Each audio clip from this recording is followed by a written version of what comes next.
O novo partido do Bolsonaro é um partido abertamente fascista e o que torna ele mais perigoso ainda, porque além de ser um partido fascista, é um partido fascista que está no governo, tanto através do executivo quanto através de diversos outros cargos, eleitos ou não. Então a gente vê que o nosso desafio de uma construção antifascista, ele é extremamente real, porque além da Aliança pelo Brasil estar mobilizando assinaturas com as suas pautas, que são pautas abertamente antidemocráticas, anticlasse trabalhadora, anticomunistas e assim por diante, a gente vê que vários outros grupos, coletivos e indivíduos têm se empoderado através desse processo. Então há um perigo real de articulação do fascismo nas instituições, o que demonstra que não será possível derrotar o fascismo apenas nas urnas, apenas através dessa disputa institucional. A gente tem muito a construir pela frente, mas o partido do Bolsonaro, ele é realmente um passo adiante, demonstra que eles estão com bastante ousadia, bastante coragem para avançar no discurso e na prática fascista no Brasil.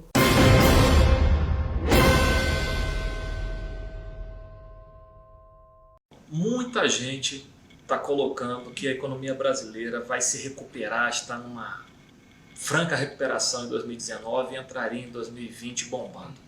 A verdade é que a gente deve chegar em 2020, no final de 2020, com uma taxa de desemprego elevada, na casa dos 2 dígitos, e a economia brasileira seguirá patinando em níveis de produção que são menores do que aqueles anteriores à crise. E isso se deve estruturalmente às políticas que o governo adota, sobretudo na área fiscal, e também à situação externa que impede o aumento das exportações e a melhoria das contas externas.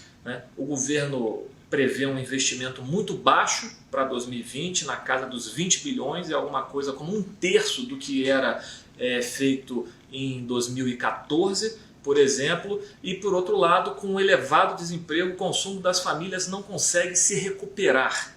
Além disso, já aparecem alguns fatores, como a elevação do preço dos alimentos, que também é um impeditivo para que o consumo se recupere. Então, como a gente não tem uma recuperação estrutural do consumo, o investimento público é muito baixo e os gastos do governo são muito baixos, por essa política de austeridade, pela emenda constitucional do teto de gastos, e o setor externo também não ajuda.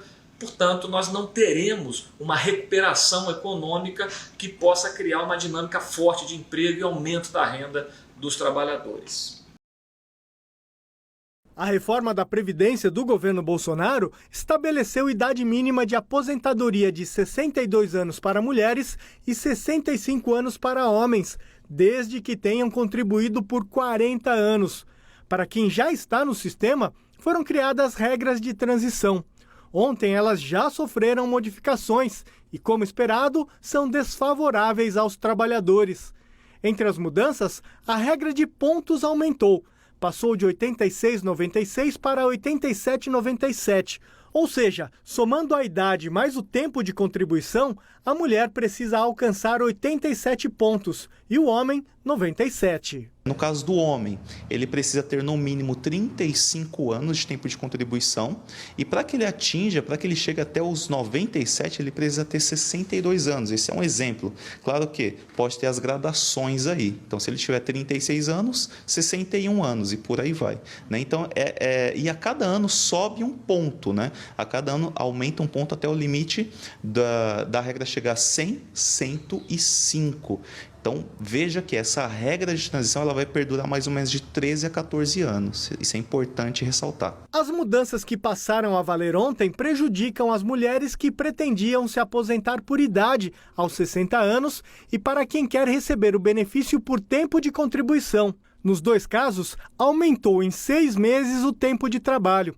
Para quem trabalhou a vida inteira e estava a alguns dias de se aposentar, ter de trabalhar mais meio ano é uma grande perda. A cada ano que se passa, 6 meses a mais ele ganha de trabalho, de necessidade de trabalhar além de você ter os 6 meses no acréscimo da idade, é 6 meses de acréscimo no tempo de serviço.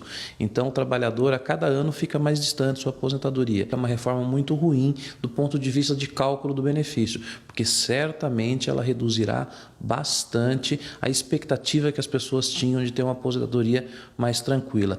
Creio que em torno de 30% será essa redução no salário, no benefício do trabalhador. Para os especialistas em aposentadoria, a chamada reforma da Previdência foi cruel com os trabalhadores. O alegado prejuízo nas contas do INSS é temporário, causado pela crise econômica, que reduziu a quantidade de empregos e, consequentemente, a arrecadação. O próprio mercado de trabalho hoje, ele já não absorve mais as pessoas e o nosso sistema de segurança social, que deveria ser um anteparo para essas situações, ele está sendo cada vez mais sucateado e vilipendiado pelo governo. Então, assim, é uma situação de preocupação e que requer aí, na verdade, esforço de toda a sociedade para tentar reverter esse quadro. Diversos direitos sociais, né, na minha opinião, que por décadas demoraram para ser conquistados, com essa reforma eles foram muitos direitos extintos mesmo. Enquanto franceses lutam contra a reforma da aposentadoria e chilenos para ter uma aposentadoria decente, aqui no Brasil não prestamos a devida atenção ao que acontece em outros países, afirma o advogado. Um sistema de previdência ele deve ser cuidado com muita cautela pelo povo e, acima de tudo, ele tem que ter sempre uma participação popular muito forte. O povo deve participar sempre das esferas deliberativas desses órgãos que cuidam da Previdência.